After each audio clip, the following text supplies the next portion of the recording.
샬롬, 류선생의 구속사 천국열차, 유도순 목사님의 신구약 성경 파노라마를 낭독하는 시간입니다. 지금은 사도행전 파노라마 18장 1절에서 22절까지입니다. 고린도와 에베소 선교. 본문은 2차 전도의 말기로 고린도 전도와 에베소 전도를 마치고 귀환하는 내용입니다. 세 단락으로 나누어 상고함이 도움이 됩니다. 첫째 단락 1절에서 4절, 고린도에서 아굴라와 브리스길라를 만남. 둘째 단락 5절에서 17절, 이 성 중에 내 백성이 많음이라. 셋째 단락 18절에서 22절, 에베소 전도와 제2차 전도 여행을 마침. 이후에 바울이 아덴을 떠나 고린도에 이르러 합니다. 1절, 고린도는 바울이 이제까지 선교한 여러 도시 중에서 가장 큰 도시였을 것입니다. 학자들은 당시 고린도의 인구가 70만에 달했을 것이라고 보고 있습니다. 아덴이 학문의 중심지였다면 고린도는 무역의 중심지인 항구 도시였습니다. 아덴이 우상이 가득한 도시라면 고린도는 음란이 가득한 도시였습니다. 고린도에는 아프로디테, 즉 비너스 여신을 숭배하는 신전이 있었는데 그곳에는 우상 숭배와 관련된 창녀들이 1000명이나 있었다고 합니다. 그러므로 고린도와 같이 된다는 말은 매춘부와 동의어로 여겨졌습니다. 또한 고린도 하면 매 2년마다 개최된 고린도의 올림픽이라 할 수 있는 지역 경기를 연상하게 됩니다. 바울이 고린도 교회에 보낸 서신 중에 나오는 경기 용어들은 이 경기를 연상한 것들일 것입니다. 바울은 이때를 회상하기를, 형제들아, 내가 너희에게 나아가 하나님의 증거를 전할 때 약하며 두려워하며 심히 떨었노라고 말씀하고 있습니다. 고린도전서 2장 1절에서 3절. 그처럼 대담무쌍한 바울이 고린도에 이르러서는 어찌하여 약하며 두려워하며 심히 떨었다고 수레하고 있을까? 고린도라는 거대한 음란 도시 앞에 서게 되었을 때 어디서부터 공략해야 할지를 몰라서 잠시 사기가 저하되어 있었던 것은 아닐까?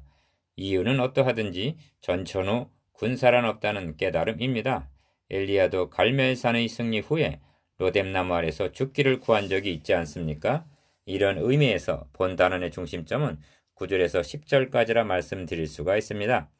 밤에 주께서 환상 가운데 바울에게 말씀하시되 두려워하지 말며 잠잠하지 말며 말하라. 내가 너와 함께 있음에 아무 사람도 너를 대적하여 해롭게 할 자가 없을 것이니 이 성 중에 내 백성이 많음이라 하시더라고 용기와 격려를 하셨던 것입니다. 첫째 단락, 고린도에서 아굴라와 브리스길라를 만남. 1절에서 4절, 고린도에 이르러 아굴라라 하는 본도에서 난 유대인 하나를 만나니. 2절, 이런 경우를 예사일로 보아서는 아니 됩니다. 바울이 고린도에 당도하여 의기소침했을 때 아굴라를 만나게 되었다는 것은 천마를 얻은 것 같았을 것입니다. 하나님께서 천재 주재자이심을 고백하는 그리스도인에게는 우연이란 없습니다. 그것은 이방 사상이지 기독교 신앙은 아닌 것입니다. 여러분이 개척을 하고 얼마 후에 사기가 저하되어 있을 때 아굴라 같은 동역자를 만나게 되었다고 생각해 보십시오. 이것은 배후에서 역사하시는 하나님의 선한 손이 인도해 주셨다고 깨달아야만 하는 것입니다. 앞으로 아굴라 부부가 어떻게 바울과 동역하게 되는가를 보게 될 때 이들을 주께서 보내주셨음을 더욱 확신하게 될 것입니다. 아굴라뿐입니까? 그의 신실한 아내 브리스길라도 함께 보내주셨습니다. 신약 성경에 등장하는 인물들 가운데 이들 부부만큼 매력적인 부부를 달리는 찾아볼 수가 없습니다. 이들 부부를 호칭할 때 대부분이 브리스길라를 남편보다 먼저 말하고 있는 점으로 보아 브리스길라의 신앙이 아굴라의 신앙보다 더 성숙하기 때문은 아닌가고 여겨집니다. 바울은 이들을 청구하기를 나의 동역자들인 브리스가와 아굴라에게 문안하라. 저희는 내 목숨을 위하여 자기의 목이라도 내어 놓았나니 나뿐 아니라 이방인의 모든 교회도 저에게 감사하느니라. 브리스길라와 아굴라에게 문안하라 고 말씀하고 있습니다. 로마서 16장 3절에서 4절, 주님께서는 약하며 두려워하며 심히 떨고 있는 바울에게 아굴라 부부를 멀리 로마로부터 이곳으로 보내셔서 만나게 해주셨습니다. 유대인들은 자녀들에게 자립할 수 있도록 기술 한 가지를 가르쳤다고 하는데 바울과 그들은 업이 같았다고 말씀합니다. 천막 만드는 업. 바울은 고린도에서 유대인의 회당을 발판으로 삼았습니다. 안식일마다 바울이 회당에서 강론하고 유대인과 헬라인을 권면하니라. 4절. 이렇게 해서 고린도의 선교는 시작되었습니다. 둘째 단락 이 성중에 내 백성이 많음이라 5절에서 17절 밤에 주께서 환상 가운데 바울에게 말씀하시되 두려워하지 말며 잠잠하지 말고 말하라. 내가 너와 함께 있음에 아무 사람도 너를 대적하여 너를 해롭게 할 자가 없을 것이니 이는 이 성중에 내 백성이 많음이라 하시더라. 9절에서 10절 이 말씀은 신구약을 막론하고 전투하는 교회에 주시는 불변의 명령이며 격려입니다. 전투하는 구약교회를 보십시다. 하나님께서는 가나안 정복의 사명을 여호수아에게 맡기셨습니다. 가나안 땅을 여호수아의 손에 붙이신 것입니다. 그리고 말씀하십니다. 너의 평생에 너를 능히 당할 자 없으리니 내가 모세와 함께 있었던 것 같이 너와 함께 있을 것임이라. 내가 너를 떠나지 아니하며 버리지 아니하리니 마음을 강하게 하라 담대히 하라. 너는 이 백성으로 내가 그 조상에게 맹세해 주리라 한 땅을 얻게 하리라 하라. 내가 너에게 명한 것이 아니냐. 마음을 강하게 하고 담대히 하라. 두려워 말며 놀라지 말라. 너가 어디로 가든지 너의 하나님 나 여호와가 너와 함께 하느니라. 여호수아 1장 5절에서 6절 9절 이 말씀을 받아 신약교회는 이렇게 화답합니다. 그가 친히 말씀하시기를 내가 과연 너희를 버리지 아니하고 과연 너희를 떠나지 아니하리라 하셨느니라. 그러므로 우리가 담대히 가로되 주는 나를 돕는 자시니 내가 무서워 아니하겠노라. 사람이 내게 어찌하리요. 히브리서 13장 5절에서 6절 또한 우리는 주님의 지상명령이 무엇인지를 알고 있습니다. 하늘과 땅의 모든 권세를 내게 주셨으니 그러므로 너희는 가서 모든 족속으로 제자를 삼아 아버지 아들과 성령의 이름으로 세례를 주고 내가 너에게 분부한 모든 것을 가르쳐 지키게 하라. 볼저다 세상 끝날까지 내가 너희와 항상 함께 있으리라. 마태복음 28장 18절에서 20절 이것이 주께서 승천하시면서 전투하는 신약교회에 주신 지상명령입니다. 주님께서는 고린도를 바울의 손에 붙이신 것입니다. 그리고 지상명령을 재확인해 주시고 계시는 것입니다. 영적 싸움은 아직 끝나지 않았습니다. 그러므로 낙심하며 좌절하고 있는 군사들을 향하여 전투하는 교회에 주시는 위로와 격려는 변함이 없이 두려워하지 말며 잠잠하지 말고 말하라. 내가 너와 함께 있으며 아무 사람도 너를 대적하여 너를 해롭게 할 자가 없을 것이라는 독전인 것입니다. 바로 여러분에게 말입니다. 내 백성이 많음이라 하십니다. 잃어버린 자, 내 백성을 찾아 구원하러 오신 주님, 그리하여 자기 백성의 죄를 위하여 대속의 죽음을 죽으셨던 주님의 관심은 오직 내 백성을 찾으시는 데 집중되어 있습니다. 음란과 우상숭배와 죄악이 가득 찬 고린도시를 바라보면서 바울은 절망감에 빠졌던 것은 아닐까요? 그러나 주님께서는 그를 향하여 이 성중에 내 백성이 많음이라고 말씀하십니다. 이스라엘을 송사하는 엘리야에게 하나님께서는 같은 말씀을 하신 셈입니다. 내가 나를 위하여 바알에게 무릎을 꿇지 아니한 사람 7천을 남겨두었다. 내 백성이 많음이라. 인간은 절망하나 하나님은 자기 백성을 아십니다. 잠잠하지 말고 말하라 하십니다. 주님은 성령께서 오시면 그가 와서 죄에 대하여 의에 대하여 심판에 대하여 세상을 책망하시리라 하고 요한복음 16장 8절 말씀하셨습니다. 성령께서 오셔서 베드로를 통하여 이 사역을 행하심을 상고한 바 있습니다.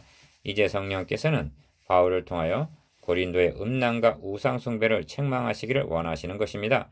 예수는 그리스도라고 5절 의에 대해서 말씀하기를 원하십니다. 심판에 대하여 17장 31절 말하라 하십니다. 바울은 고린도에서도 처음에는 관례대로 회당에서 말하기 시작했습니다. 그러나 저희가 대적하여 회방하거늘 바울이 옷을 떨어 가로되 너희 피가 너희 머리로 돌아갈 것이요 나는 깨끗하니라. 이후에는 이방인에게로 가리라 하고 6절 거기서 디도 유스도라 하는 집으로 옮겼습니다. 1년 6개월을 유하며 그들 가운데서 하나님의 말씀을 가르치니라. 11절 이 성 중에 내 백성이 많음이라 하신 주님의 말씀을 의지하여 바울은 잠잠하지 않고 말하였습니다. 하나님의 백성을 찾고 있었던 것입니다. 1년 6개월을 유하면서 그러나 유대인들이 일제히 일어나 바울을 대적하여 재판자리로 데리고 와서 12절 총독 갈리오 앞에 송사합니다. 갈리오는 송사 사건이 어떤 형사적인 내용이면 모르되 종교적인 문제라면 이러한 일에 재판장 되기를 원치 아니하노라 하고 저희를 재판자리에서 쫓아냅니다. 이렇게 되자 모든 사람이 회당장 소스데네를 잡아 재판자리 앞에서 때렸다고 말합니다.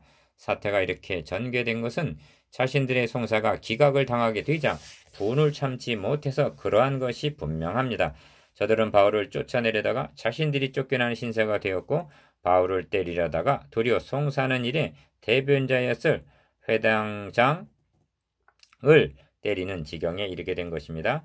주께서 바울에게 아무 사람도 너를 대적하여 해롭게 할 자가 없을 것이니 하신 10절 약속을 지켜주신 것입니다. 바울은 더 여러 날 유하다가 형제들을 작별하고 18절 그렇습니다. 이성 중에 내 백성이 많음이라 말씀하신 대로 고린도 도성에도 형제들 바울이 고린도에 가서 복음을 증거하기 전에는 없었던이라고 일컬음을 받게 된 고린도 교회가 세워진 것입니다. 셋째 단락 에베소 전도와 제2차 전도 여행을 마침 18절에서 22절 바울은 더 여러 날 유하다가 형제들을 작별하고 배 타고 수리아로 떠나갈세 합니다. 18절 상반절 수리아란 바울을 파송한 안디옥 교회를 두고 하는 말입니다. 바울은 제2차 전도 여행을 마치려 하고 있는 것입니다. 바울도 휴식과 재충전이 필요하다고 느낀 것일까요? 바울은 수리아로 가는 중에 에베소 교회 에베소에 이르러 회당에 들어가서 유대인들과 변론했다고 말씀합니다. 그러나 본격적인 전도를 한 것으로는 보여지지 않습니다. 여러 사람이 더 오래 있기를 청하되 허락지 아니하고 고린도에서 동행한 브리스길라와 아굴라를 그곳에 머물게 하고 훗날을 기약하면서 배를 타고 에베소를 떠나 가이사랴에 상륙하게 됩니다. 이 점에서 바울이 전부터 복음 전하기를 아시아에서 원했던 16장 6절 에베소에 왔으면서도 서둘러 떠나고 있는 듯한 이유가 무엇일까 하는 궁금함입니다. 바울은 만일 하나님의 뜻이면 너희에게 돌아오리라 하는 21절 말씀을 남기고 떠납니다. 그렇다면 지금은 하나님의 뜻이 아니란 말이 아닌가? 더욱이나 여러 사람이 더 오래 있기를 청하고 있는 상황인데도 말입니다. 이는 24절과 관련이 있는 것이 아닌가 여겨집니다. 24절은 알렉산드리아에서 난 아볼로라 하는 유대인이 에베소에 이르니 합니다. 아볼로가 에베소에 온 시점이 언제였을까요? 바울이 에베소를 떠난 직후입니다. 입니까? 아니면 바울보다 먼저였을까요? 둘 중에 어느 것이든 바울이 에베소를 서둘러 떠나게 된 이유가 이와 관련이 있다고 여겨집니다. 그들은 한 팀이 아니었으며 진리에 있어서도 차이가 있었습니다. 이 점을 25절에서 27절까지와 고린도 전서 3장에서 보는 바입니다. 만일 이것이 사실이라면 두 사람 중 누군가는 만일 하나님의 뜻이면 너희에게 돌아오리라 하고 하나님의 뜻에 의탁한 채 떠나야만 했을 것입니다. 그리고 바울이 서둘러 떠나기로 한 것은 성령의 인도하심이었음이 거기 머물러 둔 아굴라 부부의 사역이 말해준다 하겠습니다. 만일 바울이 떠나는 길을 택하지 않았다면 바울도 회당에서 19절 그리고 아볼로도 회당에서 26절 변론하고 있는 것을 보게 되는데 그렇다면 유대인들이 아닌 바울과 아볼로와의 사이에 변론이 벌어졌을는지도 모릅니다.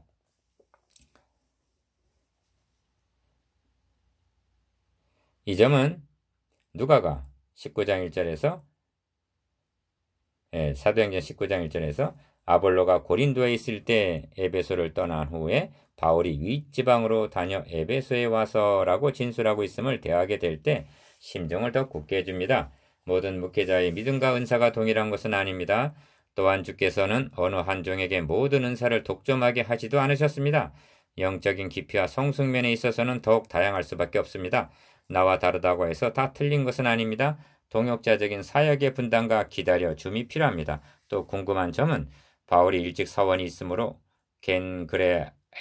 겐그레아에서 머리를 깎았더라는 18절 하반절 말씀이 무엇을 의미하느냐는 점입니다.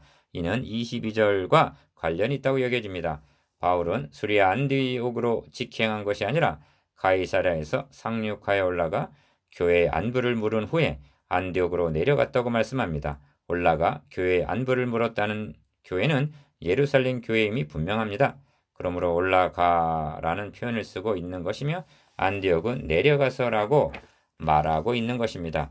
바울은 간데마다 동족인 유대인들에게 핍박을 받았습니다. 또한 예루살렘 교회의 할례당이라 일컫는 유대인들에게도 환영을 받지 못하고 있었음도 사실입니다. 그러므로 바울은 예루살렘 교회에 대하여 부담감을 갖고 있었을 것입니다. 이 점을 로마서 15장 31절에서 볼 수가 있습니다. 예루살렘으로 올라가면서 나의 섬기는 일을 성도들이 예루살렘이 받은직하게 해 주시기를 기도 요청을 하고 있습니다. 그렇다면 예루살렘 교회와의 유대를 끊을 수도 없는 일이었습니다. 바울은 이제 제2차 전도 여행을 마치려 하고 있습니다. 그렇다면 안디옥 교회만이 아니라 예루살렘 교회에도 보고를 하는 것이 덕을 세우며 교회의 일치를 위해서 마땅하다고 여겼을 것입니다. 그리고 나의 섬기는 일을 성도들 예루살렘이 받음직하게 해 주시기를 구하는 마음이 간절했을 것입니다. 이것이 서원이었다고 여겨집니다. 이 점을 21장 24절에서도 보는 바입니다. 그때도 덕을 세우기 위하여 결례를 행함을 봅니다.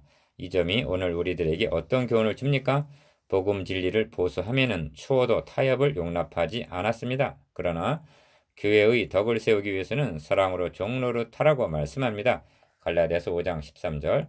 사도 바울은 하나님께 대한 믿음과 모든 성도를 향한 사랑의 에베소서 1장 15절 균형과 조화를 유지해 나가고 있는 것입니다. 제2차 선교 여행을 승리로 끝맺는 바울에게서 더욱 관용의 모습을 대하게 됩니다.